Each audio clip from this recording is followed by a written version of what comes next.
one staircase, 6 children, 2 parents, one house America kept pretending was real. In 1969, the Brady Bunch opened the door to a split-level home and gave television clean chaos it could imagine.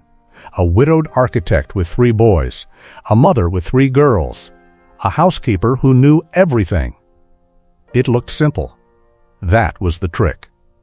The Brady Bunch was not just a sitcom about a blended family. It was a fantasy about order. Every problem could be solved before the final commercial. But after the cameras stopped, the real lives behind that perfect grid became messier than anything the show ever allowed on screen.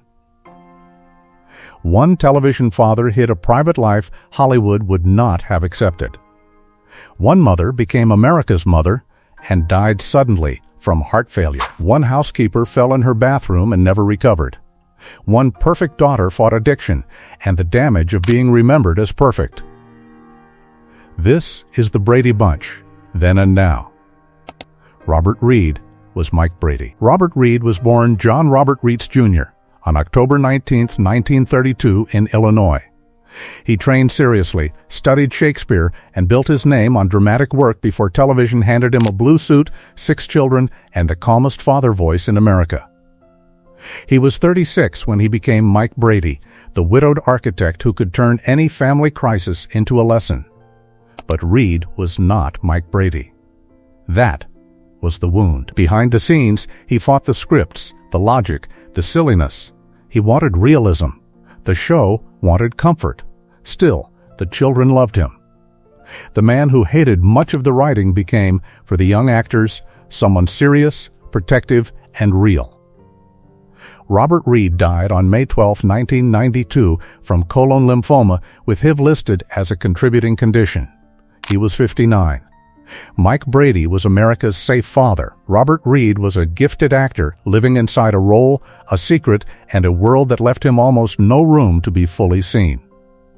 Florence Henderson was Carol Brady. Florence Henderson was born on February 14, 1934, in Dale, Indiana, the youngest of 10 children. She grew up poor, sang early, went to New York, and built a career on stage and television before becoming Carol Brady. She was 35 when she became the mother with the perfect smile, the soft voice, and the ability to make 6 children feel like one family. Carol Brady was impossible. That was why America needed her. She did not scream. She did not collapse. She made motherhood look like grace under kitchen lights. After the Brady Bunch, Henderson carried Carol with dignity. Reunions, guest appearances, talk shows, Dancing with the Stars. She did not run from the role. Florence Henderson died on November 24, 2016, from heart failure. She was 82. Carol Brady made the house feel safe. Florence Henderson made America believe safety had a voice. Ann B. Davis was Alice Nelson. Ann B. Davis was born on May 5, 1926, in Schenectady, New York. Before Alice, she had already won 2 Emmys for The Bob Cummings Show. She was 43 when she became Alice, the live-in housekeeper with the jokes, the uniform, and the loyalty of someone who somehow belonged to the family without being family. Alice was the safety net. When parents were busy, Alice was there. When children were dramatic, Alice had the line. After the show, Davis stepped away from Hollywood and devoted much of her life to her faith community in Texas. Then came the fall. On June 1, 2014, Ann B. Davis died after suffering a subdural hematoma from a fall in her bathroom. She was 88. Alice spent years catching everyone else's problems. Real life took her with one ordinary household accident. Barry Williams was Greg Brady. Barry Williams was born on September 30, 1954, in Santa Monica, California. He was 15 when he became Greg, the oldest Brady boy, the teenager with the guitar, the hair, and the confidence of someone trying to become a man while America watched. Greg was the experiment. He wanted music, girls, freedom, and a room of his own. Behind the scenes, Williams was growing up too, surrounded by cameras and co-stars who were also becoming teenagers. After the show, he never fully escaped Greg. He leaned into him. Stage work, television, reunions, memoirs, reality shows. He became one of the keepers of Brady history. Today, in 2026, Barry Williams is 71. Greg wanted to be taken seriously. Barry spent a lifetime proving that surviving your most famous role is a performance of its own. Maureen McCormick was Marcia Brady. Maureen McCormick was born on August 5, 1956, in Los Angeles. She was 13 when she became Marcia, the beautiful oldest daughter, the girl everyone in the house seemed to notice first. Marcia was not just a character, she became a standard. The hair, the smile, the popularity, the line everyone remembers. Marcia, Marcia, Marcia. But perfection is a dangerous costume for a teenage girl. After the Brady Bunch, McCormick struggled with depression, bulimia, and cocaine addiction. The girl America thought had everything was fighting a life that did not match the picture on television. She later found sobriety, marriage, motherhood, and the courage to tell the truth about what happened after the applause. Today, in 2026, Maureen McCormick is 69. Marcia Brady was the perfect girl. Maureen McCormick survived becoming her. Christopher Knight was Peter Brady. Christopher Knight was born on November 7, 1957, in New York City. He was 11 when he became Peter, the middle boy, the one caught between Greg's confidence and Bobby's innocence. Peter had the most human problem in the house. He was trying to matter. The middle child, the changing voice, the awkward years, the boy who did not always know where he fit. That was why viewers understood him. After the show, Knight stepped away from acting and built success in the computer industry before returning through reality television.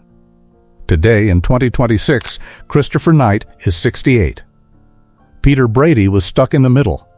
Christopher Knight escaped by building a life outside the frame. Eve Plumb was Jan Brady.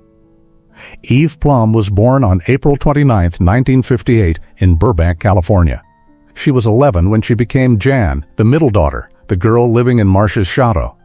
Jan carried one of the most painful jokes on television. She was not unloved, she was unseen. After the show, Plumb kept acting, painted, built a quieter career, and refused to become only a punchline. Today, in 2026, Eve Plumb is 68. Jan Brady wanted someone to notice her. Eve Plumb made sure the role did not swallow her whole. Mike Lookinland was Bobby Brady.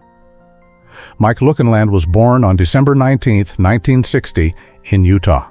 He was 8 when he became Bobby, the youngest Brady boy, small enough to be protected and old enough to want attention. Bobby was childhood in its loudest form. He wanted to win, to be brave, to prove he was not just the little brother. After the show, Lookinland struggled with alcohol, but later became sober. He left most of Hollywood behind and worked behind the camera and outside the spotlight. Today, in 2026, Mike Lookinland is 65. Bobby wanted to grow up fast. Mike had to grow up away from the house America kept rebuilding in reruns. Susan Olsen was Cindy Brady. Susan Olsen was born on August 14, 1961, in Santa Monica. She was 8 when she became Cindy, the youngest daughter with curls, lisp, and innocence packaged for television. Cindy was the baby of the bunch, but being the baby on television means the audience resists letting you change. Olsen later spoke about the discomfort of growing up on screen and even wishing the show would end during her awkward years. The reruns stay cute. The child does not stay small. Today in 2026, Susan Olsen is 64. Cindy Brady was frozen in pigtails. Susan Olsen had to live past the image, that is the Brady Bunch, after more than 55 years.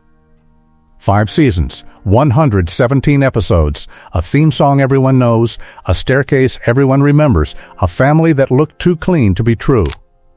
Robert Reed is gone. Florence Henderson is gone. Ann B. Davis is gone. The 6 Brady children are still here, all carrying pieces of a childhood America never stopped replaying. The show promised that every family problem had an answer. Real life proved some problems do not end before the credits. Drop a comment. Which story hit you hardest? And here is the real question. Did the Brady Bunch comfort America because it showed a perfect family, or because everyone watching knew real families were never that easy?